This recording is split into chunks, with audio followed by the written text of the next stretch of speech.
लोग फिर से भैया 35 प्रश्नों के बारे में डिस्कशन करेंगे, जिसमें फटाफट रैपिड फायर होगा और आपके सामने क्वेश्चन आएंगे, उसका सीधा आंसर आप लोग को दिया जाएगा। ये रहा आप सभी का पहला प्रश्न। पेट्रोल के साथ कारों में ईंधन के रूप में निम्नलिखित में से किसका उपयोग किया जाता है? तो पेट्रोल के साथ ईंधन के रूप में मीथेन, इथेन, इथेनॉल और ब्यूटॉन निम्नलिखित में से किसका प्रयोग किया जाता है? तो भैया पेट्रोल के साथ ईंधन के रूप में किसका यूज किया जाता है? इथेनॉल का यूज हम लोग करते हैं, यानी कि सी इसमें आप लोग का राइट आंसर रहेगा। C is your right answer. Biogas का मुख्य हिस्सा कौन सा होता है? बायोगैस का मुख्य घटक आप लोग का, तो बायोगैस के मुख्य घटक की बात की जाए हाइड्रोजन, नाइट्रोजन, मीथेन या कार्बन डाइऑक्साइड, बता दीजिए बायोगैस का मुख्य घटक आप लोग का क्या होता है? तो ये आप लोग का पता होना चाहिए। लगभग 50 से 75% तक आप लोग का क्या होता है? उसमें मीथेन आप लोग का होता है, यानी कि सी इज योर राइट आंसर। और दूसरे स्थान पर कार्बन डाइऑक्साइड होता है 25 से आप लोग का 50% तक आप लोग का होता है। कोयला और पेट्रोलियम के दहन का परिणाम के ऑक्साइड के रूप में होता है। तो बताओ भाई, कोयला और पेट्रोलियम के दहन का परिणाम किस के ऑक्साइड के रूप में? सवाल भैया, यहाँ जो आप लोग का कोयला और पेट्रोलियम के दहन का परिणाम नाइट्रोजन और सल्फर के ऑक्साइडों के रूप में हम लोगों को प्राप्त यहाँ पर होता है। निम्नलिखित में से कौन सी मिश्र धातु 3 घटकों से मिलकर के बनी होती है? तो उस मिश्र धातु का नाम बताओ जिसमें 3 घटकों का प्रयोग किया गया है। यहाँ जो आप लोग का ब्रॉन्ज की यदि बात की जाए, ब्रॉन्ज की बात की जाए, तो ये जो आप लोग का है तांबा और टिन से मिलकर के बनी होती है, तांबे और टिन से मिलकर के बनी होती है। पीतल जो आप लोग का है वो आप लोग का तांबे और जिंक से मिलकर के बनी होती है। और टांका की यदि हम लोग बात करते हैं तो टिन और सीसा से मिलकर के बनी होती है। और बात की जाए नाइक्रोम की, तो ये निकेल, क्रोमियम और लोहे से मिलकर के बनी होती है। निकेल, क्रोमियम और लोहे से आप लोग का मिलकर के बनी होती है। ये रहा अगला प्रश्न, क्या कहता है आप सभी से?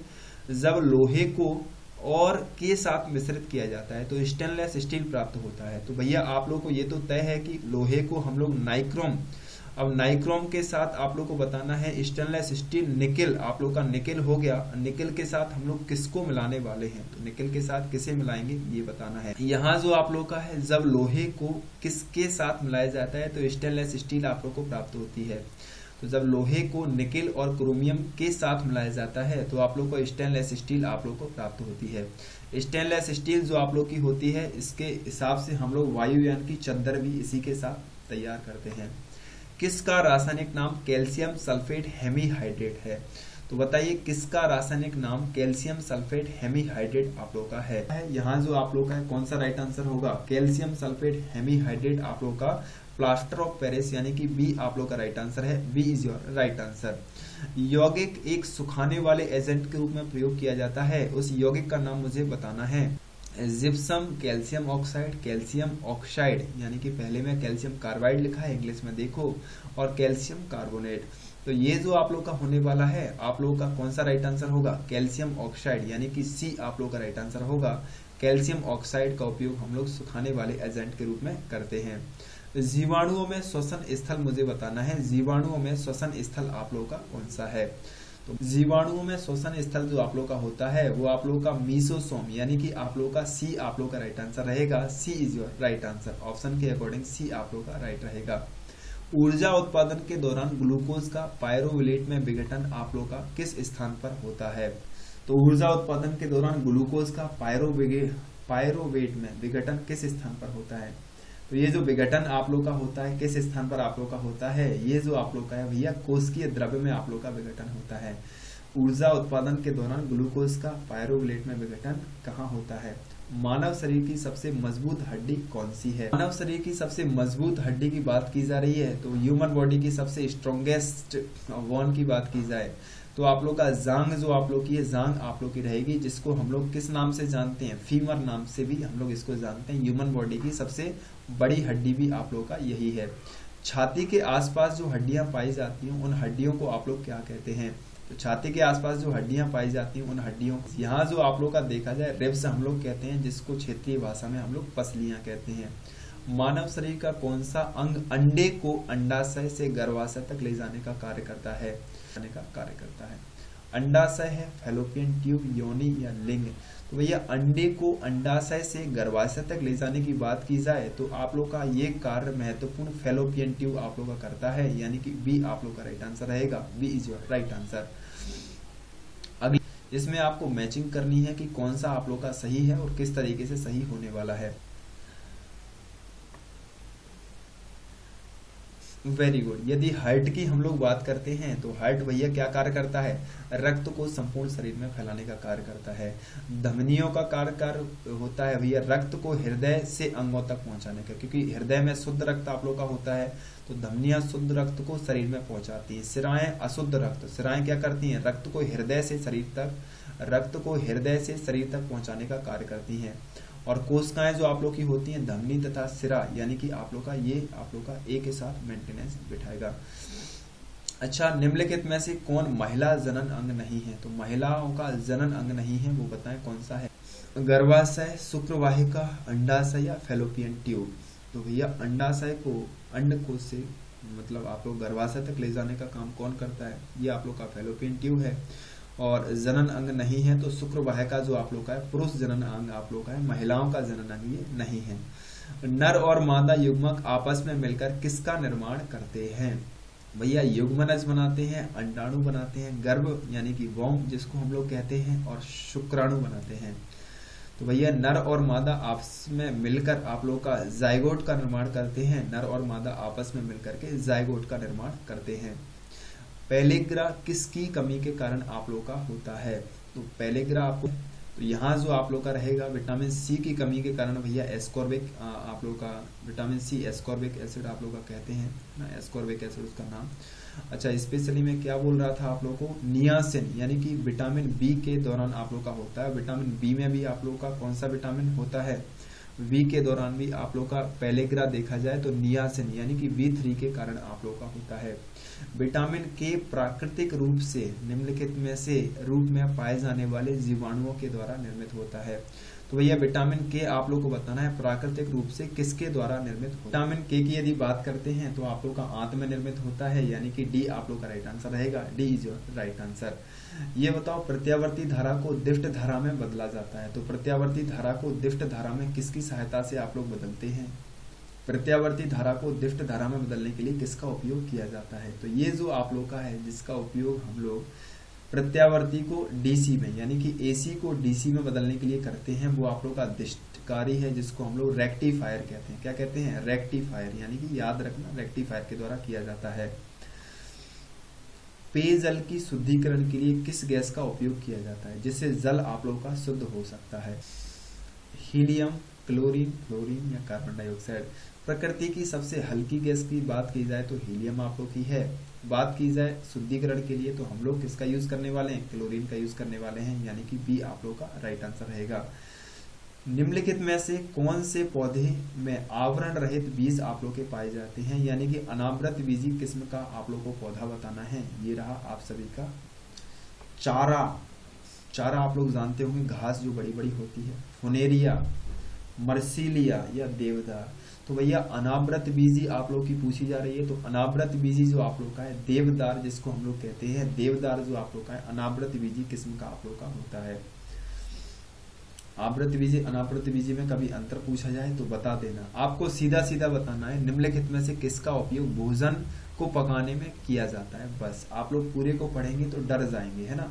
तो भोजन को पकाने में निम्नलिखित में से किसका प्रयोग किया जाता है, बस सीधा सीधा प्रश्न ये है आपसे। भोजन को पकाने के लिए ये किसका उपयोग किया जाता है, तो भोजन को पकाने के लिए सोडियम हाइड्रोजन कार्बोनेट यानी कि NaHCO3 आप लोग का राइट आंसर रहेगा।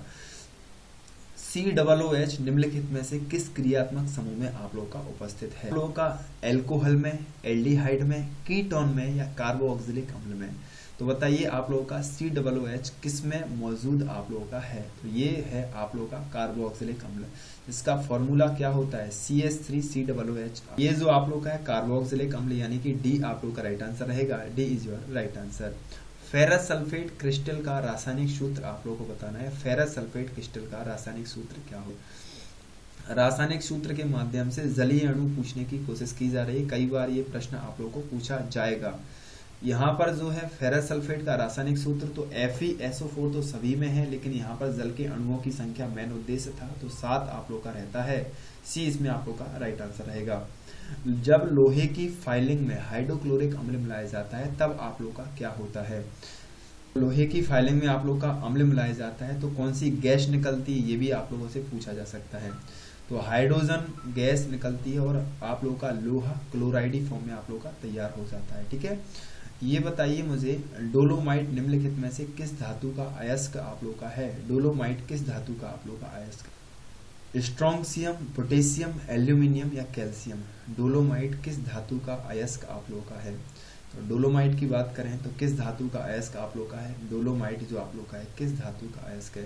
तो ये जो आप लोग का है कैल्शियम का अयस्क आप लोग का है, यानी कि डी आप लोग का राइट आंसर रहेगा। D is your good. Blue vitriol या नीला तोता हम लोग कहते हैं ना। ब्लू विट्रियोल निम्नलिखित में से किसका दूसरा नाम आप लोग का है? तो बताइए किसका दूसरा नाम है? ये जो आप लोग का ब्लू विट्रियोल या नीले तोते की हम लोग बात करें तो ये आप लोग का क्या होता है भैया? कॉपर सल्फेट, यानी कि आप लोग का CuSO4। ए इसमें आप लोग का राइट आंसर रहेगा। ए इज योर राइट आंसर। एक ग्रह की त्रिज्या और द्रव्यमान पृथ्वी की त्रिज्या और द्रव्यमान के आधे हैं तो जी के मान पर क्या इफेक्ट पड़ने वाला है? तो आप सभी को मैंने बताया था कि यदि उसके द्रव्यमान और त्रिज्या पृथ्वी के आधे हैं तो जी का मान आप लोग का 2 गुना हो जाएगा। 2 गुना हो जाएगा तो पृथ्वी पर कितना होता है? 9.8 आप लोग का होता है, तो वहां पर जाकर के 2 गुना हो जाएगा, यानी कि कितना हो जाएगा? 196, यानी कि आप लोग का सी इसमें राइट आंसर रहेगा। C is your good answer. निम्नलिखित में से किस स्थान पर गुरुत्वीय त्वरण यानी कि स्मॉल जी का मान 0 हो जाता है? बात की जाए स्मॉल जी के मान की तो भैया नॉर्मल देखा जाए तो पृथ्वी के ध्रुवों पर उसका मान अधिकतम होता है, जी का मान ध्रुवों पर अधिकतम होता है। भूमध्य रेखा पर जी की अपेक्षाकृत कम होता है और उसके केंद्र पर उसका मान बिल्कुल 0 होता है। पृथ्वी की सतह से ऊपर जाने पर जी का मान घट जाता है और पृथ्वी की सतह से नीचे आने पर भी जी का मान घट जाता है। द्रव्यमान की परिभाषा आपको बताना है। What is the definition of mass? यहाँ जो आपका देखा जाए किसी वस्तु में होने वाले पदार्थ की राशि या पदार्थ की मात्रा को उस वस्तु का द्रव्यमान कहा जाता है, यानी कि यहाँ जो आप लोग का है डी आप लोग का राइट आंसर रहेगा। D is your good answer.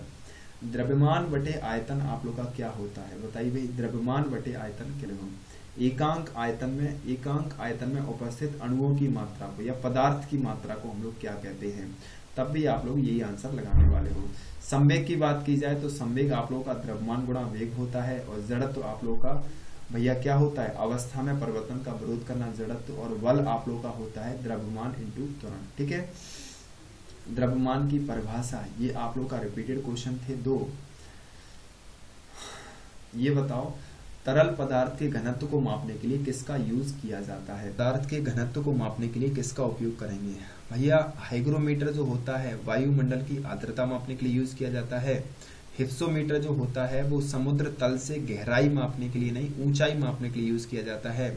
और फेदोमीटर समुद्र तल की गहराई मापने के लिए यूज किया जाता है। हिप्सोमीटर यानी कि समुद्र तल के नीचे स्थित है तब आप लोग का यूज किया जाता है, और फेदोमीटर समुद्र तल के ऊपर स्थित है तब आप लोग का यूज किया जाता है। पानी के अंदर की वस्तुओं का पता लगाने के लिए किस यंत्र का हम लोग इस्तेमाल करते हैं? पानी के अंदर वस्तुओं की स्थिति का पता लगाने के लिए ये आप लोगों का लेजर प्रणाली, रडार, सोनार या स्कूबा।